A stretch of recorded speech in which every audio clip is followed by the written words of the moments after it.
thinking about like what is the experience of living in Tompkins and how that affects. I do like UX design, so like how does that affect the user, right?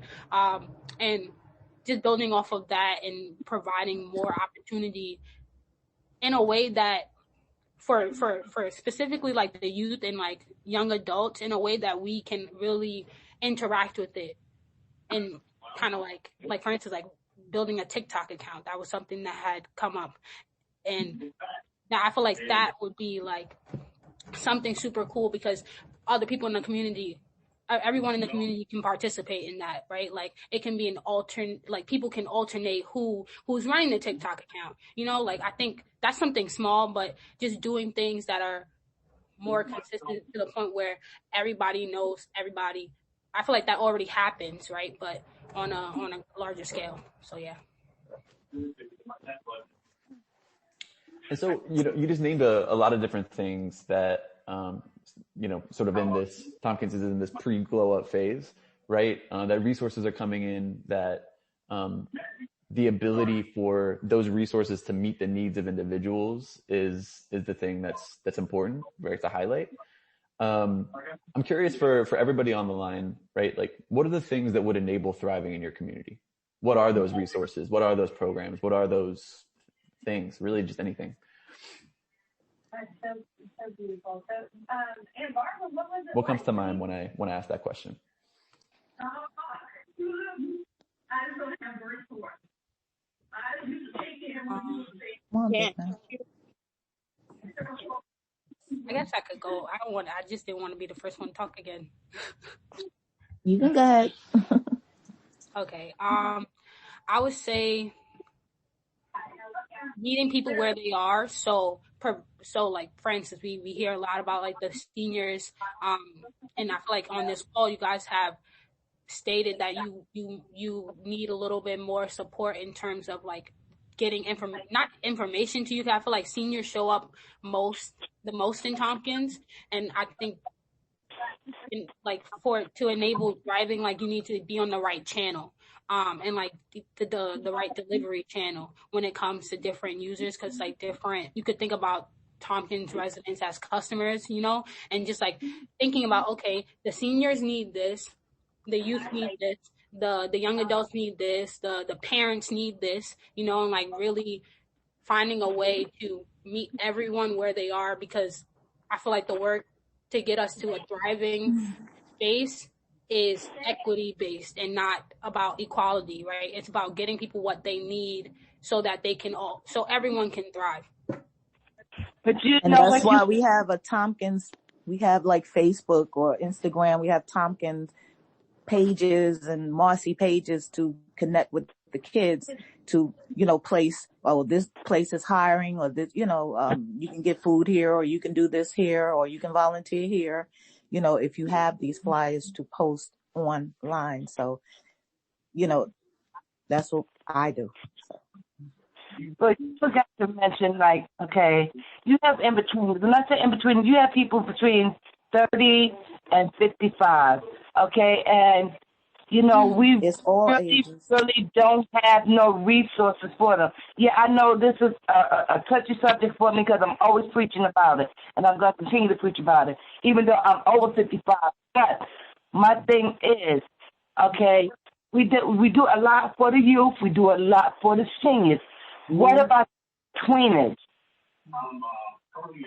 So you see, from 16 to 24, and then 60 to 6, and up, everybody up in between is forgotten. And that shouldn't be. Talk to me a little bit about what those in-betweeners need, right? Like, what are the resources that would help them thrive?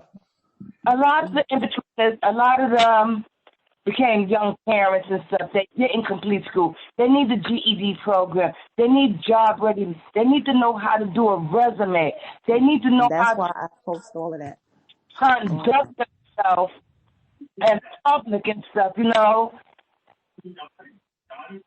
lot of the in-betweeners, a lot of them are from the South. A lot of them are from different countries and stuff. A lot of them can't read.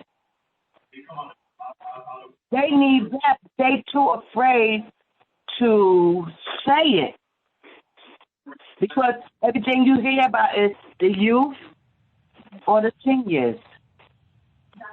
You understand? I have nothing wrong with the seniors. I have nothing wrong with the youth. Well, thank you very much.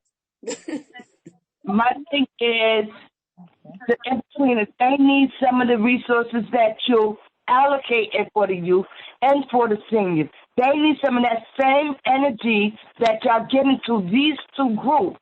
Give it to them too. Well, Because I do it for all groups. Everybody. if give it to them the way you give it to them, Everybody. you will see All. how better Tompkins can thrive. How better this whole community can thrive. Because a lot of them, they sit out there, oh, there's nothing for me. There's nothing for me. Besides the MAP program. When we do the little events and stuff, yeah, they come and this and that. But other than that, we're not doing an event or anything. You don't see them. They are the forgotten people, and it shouldn't be, because once you leave the youth, you come in between us in order to get to the senior, and so in between you have to go to get to a senior. So it's not all forgetting about the middle people. I call it the middleman. I'm going to keep it 100. Yeah, I call it the middleman. If you focus on that group too and get them educated the way you're doing, the seniors with the tablets and this and that, and the youth with the tablets and stuff, I bet you any amount of money, you will see how better this community will be, because then they have something to do besides sit outside and drink or sit on the bench and do nothing and look dumb. That's just my opinion. Y'all think I'm wrong, but that's just my opinion. Because like I said, I look and I observe everything. You understand? I look and I observe everything. I'm just saying. Thank you. Ouch. Well, if it worked, I wish it all the luck in the world. But some of these people, you try to help them, and then they look at you like you crazy or something. And it has been done before, but you got to try it again too. But then some of them don't want you to help them. I don't understand it, because it's not that you're paying for it; you're getting it free, And they look at you like in my building. Like one time they had something, and the lady told me, I have to speak to housing first before I say anything. I said, okay, no problem. So I'm trying to help you, but you got to speak to housing. Housing already know about it, so I just let it go.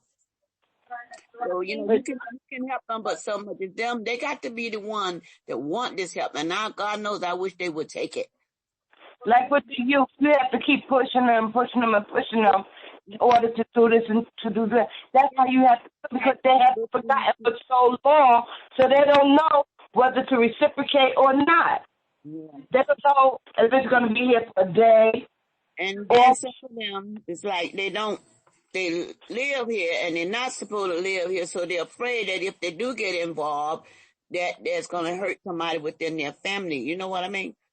So that's somewhat.